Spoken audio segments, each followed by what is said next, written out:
Friends, welcome to వంట వినోదం. This is Anitha. ఈరోజైతే నేను మీకు ఎంతో టేస్టీగా ఉండే క్యాలీఫ్లవర్ స్టఫ్డ్ పరోటా చేసి చూపించబోతున్నాను. క్యాలీఫ్లవర్ సీజనల్ కదా, సీజన్ అయిపోయే లోపు ఈ క్యాలీఫ్లవర్ పరోటా మా ఇంట్లో 2 to 3 టైమ్స్ అయినా చేయవలసిందే.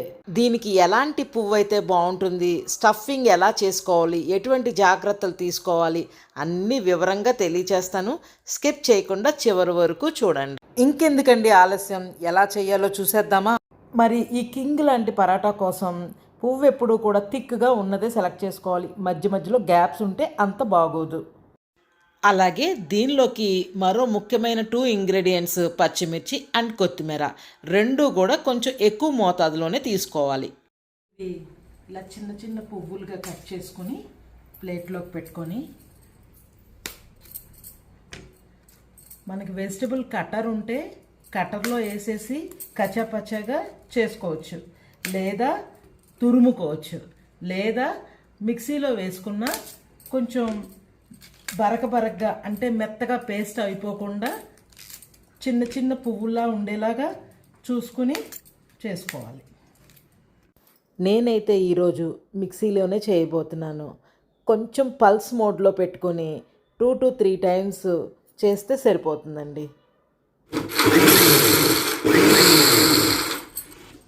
పల్స్ మోడ్లో గ్రైండ్ చేసుకుంటూ కచ్చా పచ్చాగా చూసుకుంటూ, ఇదిగోండి ఇలా ఉంటే సరిపోతుంది. మనం తీసుకున్న పచ్చిమిరపకాయలు 4 చీలికలుగా చేసి చిన్న చిన్న ముక్కలుగా కట్ చేసుకోవాలి. అలాగే కొత్తిమీర కూడా సన్నగా కట్ చేసుకుని ఇలా ఉంచుకోవాలి. సన్నగా ఎందుకు అంటే మనం పరాటా చేసేటప్పుడు పెద్ద పెద్ద ముక్కలుగా ఉంటే అడ్డొస్తాయండి. ఇప్పుడు మనం మిక్సీ చేసి ఉంచిన పువ్వుల్లో ఈ కొత్తిమీర, పచ్చిమిర్చి వేసి బాగా కలిపి తగినంత ఉప్పు కూడా కలుపుకొని పట్టించి ఉంచాలి. ఒక 5 to 10 మినిట్స్ అలా ఉంచితే దానిలో నీరు బయటకు వస్తుంది. పచ్చిమిర్చిని నేను ఇక్కడ కొంచెం ఎక్కువ క్వాంటిటీలోనే తీసుకున్నానండి. ఎందుకంటే మళ్ళా తర్వాత మనం నీరు పిండేస్తే కారం తగ్గిపోతుంది. పైగా నేను వేరే ఏ మసాలాలు వేయట్లేదు. పచ్చిమిర్చి మాత్రం ఎవరికి వారు తినే కారాన్ని బట్టి అడ్జస్ట్ చేసుకోవాలి. పచ్చిమిర్చి ఇష్టం లేని వాళ్ళు ఎండు కారంతో కూడా చేసుకోవచ్చు. కాసేపటికి కాలీఫ్లవర్లో నుంచి వాటర్ లేక రిలీజ్ అవుద్దండి. అదంతా పిండేసి తీసేసుకోవాలి. సాధ్యమైనంత గట్టిగా నీరంతటినీ పిండి ఒక బౌల్లోకి తీసుకుని ఉంచుకోవాలి. నీళ్ళని గట్టిగా పిండకపోతే తడి ఎక్కువ ఉండిపోయి మనం పరోటా చేసేటప్పుడు సరిగ్గా రావు. ఈ విషయం జ్ఞాపకం పెట్టుకోవాలి. పరోటాలు చేయడానికి చాలామంది మైదా పిండి వాడతారు, లేదా మైదా సగం గోధుమ పిండి సగం వాడతారు.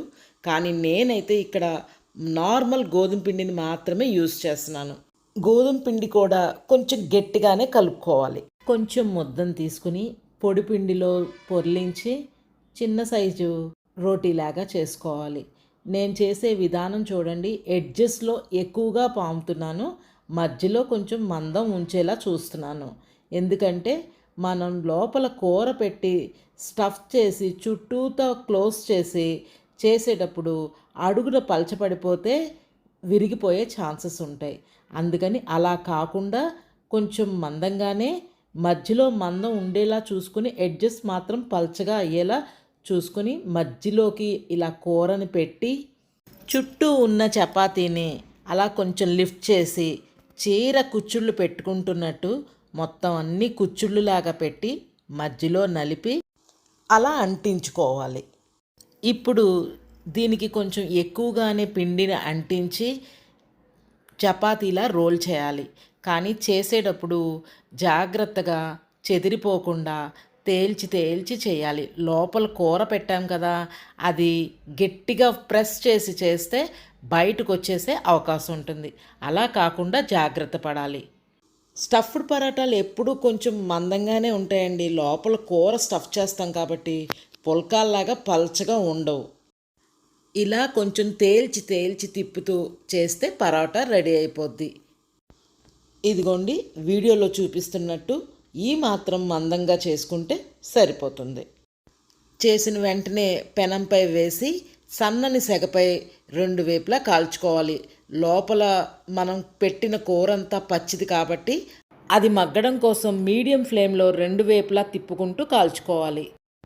ఈ పరోటా కాలేలోపు మీకు మరొకటి చేయడం చూపిస్తాను, చూసేయండి. ఈ పరోటాలంటే మా చుట్టాలకేంటి మా ఫ్యామిలీలో చాలామందికి ఇష్టం అండి. వాళ్ళు ఎప్పుడైనా వచ్చినప్పుడు వాళ్ళకి సర్వ్ చేయాలంటే అందరికీ ఒకేసారి చేయలేం కదండి. అందుకు నేను ఒక ఉపాయం ఆలోచించానండి. అదేంటంటే ఈ ప్రొసీజర్ అంతా చేసేసి పెనం పైన వేసి మీడియం ఫ్లేమ్లో రెండు వైపులా కొంచెం కొంచెం కాలనిచ్చి పక్కన పెట్టేస్తాను. అంటే సుమారు 50% మాత్రమే కాల్చి ఉంచుతాను. మిగతా 50% వాళ్ళు వచ్చినప్పుడు వేడి వేడిగా కాల్చి సర్వ్ చేయొచ్చు.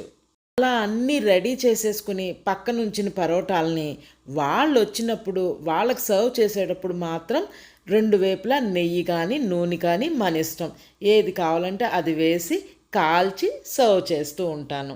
బోలెడంత టైం సేవ్ అవుతుంది కదండి. చాలామంది ఈ పరాటాలకి క్యాలీఫ్లవర్తో పాటు ఉల్లిపాయలని గరం మసాలాలని రకరకాలు వేస్ట్ చేసుకుంటూ ఉంటారు. కానీ మా ఇంట్లో అందరికీ ఇదే ఇష్టమండి. అందుకే నేను ఎక్కువగా ఇలాగే చేస్తూ ఉంటాను. మీకెవరికైనా ఇష్టమైతే ఇందులో ఉల్లిపాయలు కూడా వేసుకుని చేసుకోవచ్చు. కానీ ఉల్లిపాయ ముక్కలు మాత్రం చాలా సన్నగా తరుక్కోవాలి. కానీ ఉల్లిపాయ క్వాంటిటీ మాత్రం క్యాలీఫ్లవర్ క్వాంటిటీ కన్నా తక్కువ ఉండాలి, లేకపోతే తీపి అనిపిస్తుంది. నేను ఆలూ పరోటా చేస్తూ ఉంటాను, క్యారెట్ పరోటా చేస్తూ ఉంటాను, ముల్లంగి పరోటా చేస్తూ ఉంటాను, మేతి పరోటా చేస్తూ ఉంటాను. ఎన్ని రకాల పరోటాలు చేసినా దీని టేస్ట్ మటుకు కొట్టిందే లేదండి. అన్నట్లు ఈ పరోటాలు బ్రేక్ఫాస్ట్కైనా లంచ్కైనా డిన్నర్కైనా దేనికైనా చాలా బాగుంటాయండి. మీడియం ఫ్లేమ్లో రెండు వైపులా కొంచెం కొంచెం కాల్చుకుంటూ నెయ్యి నూనె బటర్ ఏదైనా సరే వేసుకుని కాల్చుకుంటే పరోటా రెడీ అయిపోయినట్లే. చూస్తుంటేనే నోరు ఊరిపోతుంది కదండి. ఒక్కసారి టేస్ట్ చేస్తే మళ్ళీ మళ్ళీ కావాలని అడుగుతారు, పిల్లలకైనా పెద్దలకైనా అంత నచ్చుతుంది. మరి మీరు కూడా క్యాలీఫ్లవర్ స్టఫ్డ్ పరోటా చేసి చూసుకుని ఎలా ఉందో నాతో కామెంట్స్లో చెప్పటం మాత్రం మర్చిపోవద్దు. కారం కారంగా ఇవి ఇలా ఉత్తినే అయినా తినేయచ్చు, కానీ నేను ఇక్కడ కొత్తిమీర పచ్చడితో సర్వ్ చేస్తున్నాను. ఎలా ఉందండి నా ఈ వీడియో? మీకు నచ్చిందా? నచ్చితే please like share and subscribe. మరో మంచి వీడియోతో మీ ముందుంటాను. Thank you so much. నా ఛానల్ని ఫస్ట్ టైం చూస్తున్నవారు ప్లీజ్ సబ్స్క్రైబ్.